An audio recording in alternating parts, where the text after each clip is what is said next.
Hello and welcome. I'm John with the Fossil Channel, and today I'm going to go over a new light I got in the mail. I've taken it out and played with it already for a little bit, but I decided to repackage it and show you how it comes in the package here. This is the Reylight TI LAN version 3. It's made in 2019 of May on the little sticker here. So it's a recent addition to the Reylight series, made by Ray Yi. I believe he's on the Candle Power forums or the Budget Light forums. I can't remember which forums it is, but he's a user who designs lights. So this is one of his newer designs here. As you can see, it comes in with a nice plastic box here.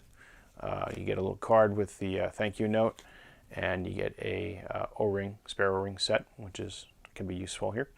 So let's go ahead and take it out here. I got the polished titanium version with the 10 tritium slots in it. So this is the light here. I'll go ahead and move that off to the side here. Repack everything back in.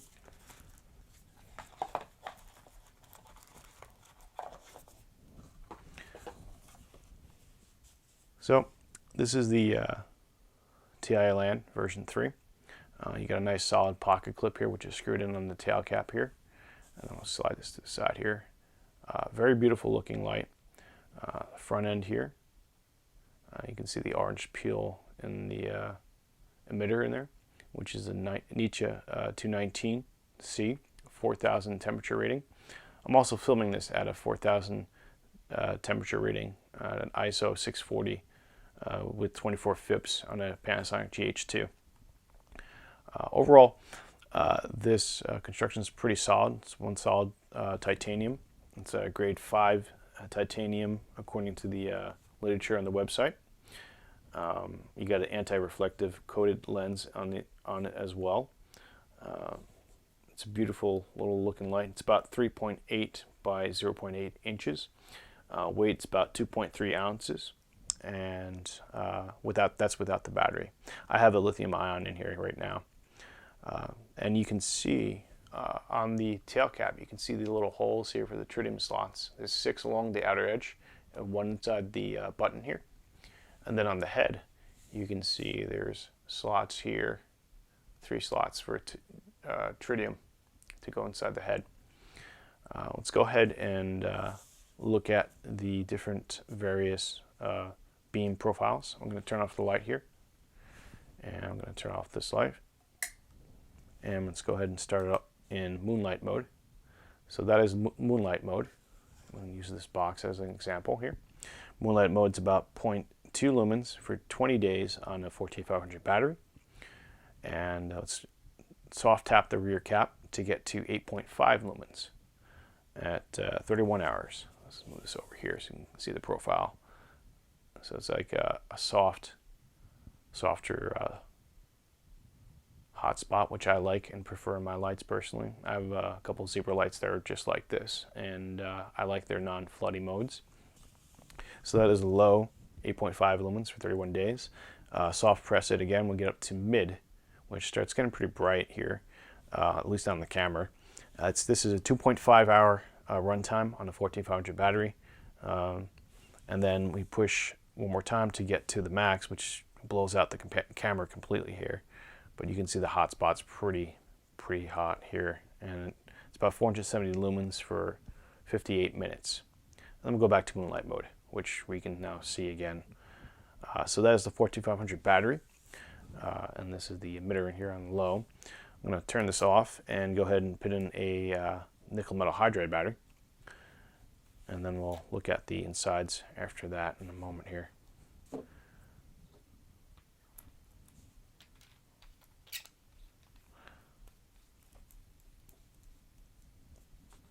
Okay, so we have moonlight mode engaged again. This is at 0.2 lumens. It appears to be a little bit less than that on the nickel metal hydride, but 0.2 lumens on nickel metal hydride is going to run you 30 days. And let's bump it up to low, which is 3.2 lumens, and that's looking like it's going to be about 70 hours on the box here. So this is low mode. And then let's go up to mid mode, which is about 30 lumens for about 5 hours.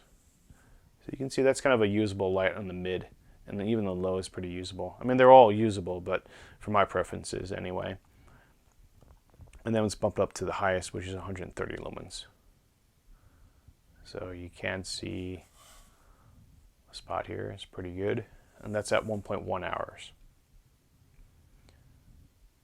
Back to moonlight mode. Low, medium, and then high. And back into moon. And that is the emitter on moonlight mode. So pretty impressive.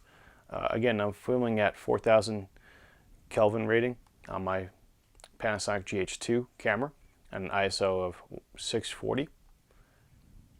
And let's go ahead and turn on the lights here and look at the inside of this wonderful looking light. So it unscrews at the head here. And it's got some decent threading, pretty solid and secure. I don't know if you can see that in the light there, but there's your inside of the head and electronics, and pretty good contacts there. And then I don't know if you can see the inside of this here. Maybe if I get another light to shine in there. Look at my mag light here. Good old-fashioned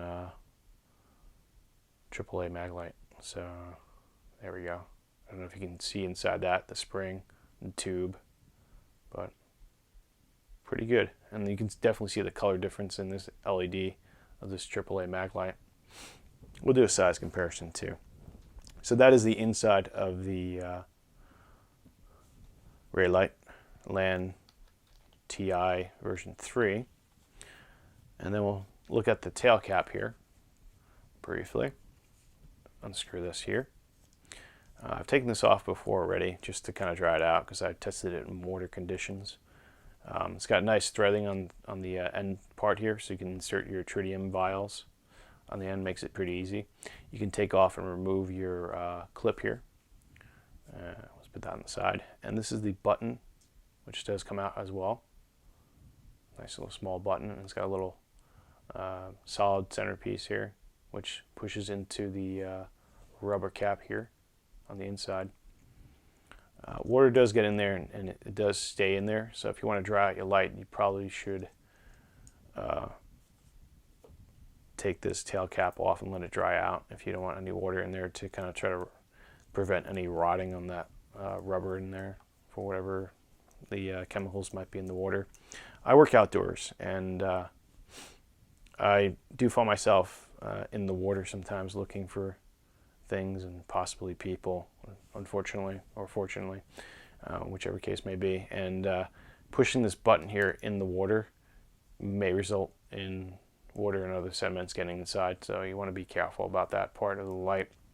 If I had a way to change that, I would, but I think that would be the only real negative thing I could probably think about on this light. It's just a great light, beautiful looking. So there is a light right there. And that's about it. It's pretty solid. I'm going to test it out for a few more weeks and see how it holds up. Definitely quality made product. I got it for about $84. A few more bucks for shipping on Amazon. And before I go, let's do a size comparison here. Here's a mag light here. I don't know if you can see the full frame on that.